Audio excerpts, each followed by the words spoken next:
के लोगों द्वारा मेरे ऊपर जो आरोप लगाए गए हैं कि पोकरण विधानसभा क्षेत्र में जो नए मतदाता अभी अभियान चल रहा है, जो 19 अक्टूबर से लेकर लास्ट प्रकाशन 4 अक्टूबर तक है। और उन्होंने विशेष तौर से आरोप लगाया है कि जो नए मतदाता जुड़ रहे हैं, उसमें फर्जी मतदाता जोड़े जा रहे हैं। देखो, ये आरोप पूरी तरह से गलत है, जो कि इन्होंने मेरे नाम से मेरे ऊपर आरोप लगाया है। जो मेरे को प्राथमिक रूप से जानकारी मिली है, जो भारेवाला में बीएलओ के रूप में जो व्यक्ति काम कर रहा है,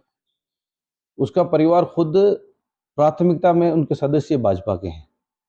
और मुझे लग रहा है, मुझे संदेह इस बात का है कि ये इन्होंने खुद रचित ये कूटनीतिक दस्तावेज रचित कर करके और एक बदनाम करने की साजिश रची गई है। और 15,000 नए वोटर जुड़े हैं कोंकण विधानसभा में, और इनके द्वारा ये आरोप लगाया गया है कि 15,000 मतदाता जो हैं वो झूठे नाम जोड़े गए,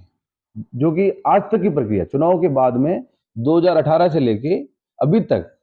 15,000 नए वोटर जुड़े हैं। आज हर बूथ पे वोट जुड़ा है, उसमें कई ऐसे बूथ हैं जहां मुझे वोट भी कम मिलते हैं। तो क्या वो सब बूथ में जो वोट जुड़े हैं वो फर्जी नाम जुड़े हैं क्या? एक तरफ ये ढोंग रचते हैं कि नए नौ मतदाता जोड़ करके उनका सम्मान करते हैं, और दूसरी ओर मतदाताओं का ये अपमान कर रहे हैं। ये इनकी हमेशा ये फितरत रही है, ये झूठी लोकप्रियता लेना चाहते हैं, लोगों की सहानुभूति लेना चाहते हैं, जो कि पूरी तरह से आरोप लगा करके इस प्रकार के किसी को आज प्रशासन के पूरे सिस्टम में है। चुनाव आयोग का एक पूरा अलग सिस्टम बना हुआ है, इलेक्शन कमीशन का, कि बीएलओ के बाद में इनके 2 और स्टेज है। आज कोई भी पोर्टल पे अपना नाम जोड़ने के लिए आवेदन कर सकता है, ऑनलाइन प्रक्रिया है पूरी, उसमें कई प्रकार के वो सबूत दे सकता है। उसके बाद में तहसीलदार की आईडी पे जाएगा, तहसीलदार के बाद में उपखंड अधिकारी की आईडी पे जाएगा। 3 स्तर पे जांच होने के बाद में नाम जोड़ा जाता है, और इन्होंने पूरी तरह से आरोप लगा दिया कि ये जो है मेरे द्वारा गलत किया जा रहा है। तो ये पूरी प्रक्रिया इलेक्शन कमीशन पे ये सवाल उठा रहे हैं। तो इनको कोई भी आरोप लगाने से पहले सोचना चाहिए कि आज जिस प्रकार से मुझे जो जानकारी मिल रही है, आज इनके खुद के जो लोग हैं, वो लोग इस प्रकार के मतदाताओं को जोड़ रहे हैं जो कि यहाँ के नागरिक भी नहीं है, अभी उनको नागरिकता नहीं मिली है, उनके भी नाम इन्होंने जोड़ना पर शुरू कर दिए। मुझे जो पोर्टल से जानकारी मिली है कि रामदरा के बूथ नंबर 80 नंबर और रामदरा का बूथ नंबर 84, 80 नंबर में इन्होंने 50 नाम जोड़े और 84 नंबर पर इन्होंने 58 नाम जोड़े पोर्टल पे। जिन आदमियों के नाम जोड़े गए हैं वो अभी तक भारत के नागरिक भी नहीं है, और उनके नाम भी इन्होंने पोर्टल पे डाल दिए। अब बताओ गलत कौन कर रहा है? ये तो अच्छा हुआ कि इन्होंने सतर्क कर दिया, जो हमें भी जानकारी मिल गई, तो पूरी प्रशासन भी जागरूक हो गया कि इस तरह के जो भारत के नागरिक भी नहीं है, उन लोगों के नाम जोड़ने का प्रयास किया जाए। मैं तो जिला प्रशासन जो सही रूप से सही काम कर रहा है, आज जिला प्रशासन के जागरूकता की वजह से ये जो भारत के नागरिक नहीं थे उनके भी लोग पकड़ में आ गए। मैं तो कहता हूं, जो इनकी टीम काम कर रही है, जो पोर्टल पे इस प्रकार के मतदाताओं का नाम जोड़ रहे हैं जो नागरिक नहीं है, ऐसे लोगों के खिलाफ भी कार्रवाई होनी चाहिए। और दूसरी तरफ ये मेरे ऊपर आरोप लगा रहे हैं कि जो पोकरण विधानसभा के अंदर नए बूथ बने हैं, नए जो बूथ बने हैं,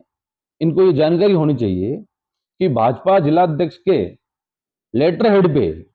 जो उन्होंने खुद ने अपने लेटर हेड पे लिख के दिए थे, वो उन्होंने 20 से 25 बूथ नए दिए थे। उनमें से 23 बूथ नए बने, नए बूथ 23 बने, और 23 बूथों को इस प्रकार से इन्होंने कह दिया कि साले मोहम्मद जी ने ये वोट पूरे एक दूसरे को छेड़छाड़ किए। मैं कहता हूं, इनके खुद के लेटर हेड में जो बूथ बने हैं, उन लोगों ने अभी ज्ञापन दिए हैं, मेरे पास भी वो ज्ञापन लेके आए, कलेक्टर के पास भी ज्ञापन दे दिया उन्होंने, और उपखंड अधिकारी को भी ज्ञापन दिया है। उनका कहना था कि हमें 10 किलोमीटर दूरी जाके हमें वहां दूसरे बूथ में जोड़ा गया है। साकड़ा का बूथ लक्ष्य की ढाणी नया बूथ बनाया, उसमें गाडरू मुसलमानों की ढाणियां 5 किलोमीटर दूर है, उनको जाकर के बूथ नए में जोड़ा है, जबकि उनका मेन बूथ से उनको 5 किलोमीटर दूरी और तय करनी पड़ती है। एक तरफ भारत सरकार कहती है, इलेक्शन कमीशन कहता है कि बूथ नजदीक होना चाहिए, और दूसरी तरफ आपके छायण में देखो, गोविंदरो की ढाणी और 2 इन्होंने नए बूथ बनाए। छायण के लोग खुद वहां ज्ञापन दे रहे हैं कि हमें छायण से 10 किलोमीटर दूर जाकर के अपना मतदान करना पड़ेगा। वो लोग एसडीएम को ज्ञापन दे गए। तो इन्होंने खुद ने अपने लेटर हेड पे जो नए बूथ बनाने का लिए कलेक्टर को ज्ञापन दिया था, जो पूर्व में कलेक्टर थी टीना डाबी जी को, उसमें जो नए बूथ बने थे, तो ये खुद ही इस प्रकार के काम कर रहे हैं और बदनाम कांग्रेस को कर रहे हैं, हमें बदनाम कर रहे हैं, जबकि ये खुद इनकी फितरत में है कि एक तरफ से झूठे नाम जोड़ना, झूठी बातें, अफवाह फैलाना और जनता में इस प्रकार से सहानुभूति लेना कि जो सब चीजें हो रही है कांग्रेस कर रही है, जबकि ये तमाम चीजें ये रिकॉर्ड पे हैं, ये बीजेपी के लोग कर रहे हैं और हमेशा इस प्रकार के करते इस तरह ये चीजें करते रहते हैं। तो मैं तो प्रशासन से और इलेक्शन कमीशन से चाहता हूं कि इस तरह की चीजों की पूरी जांच होनी चाहिए।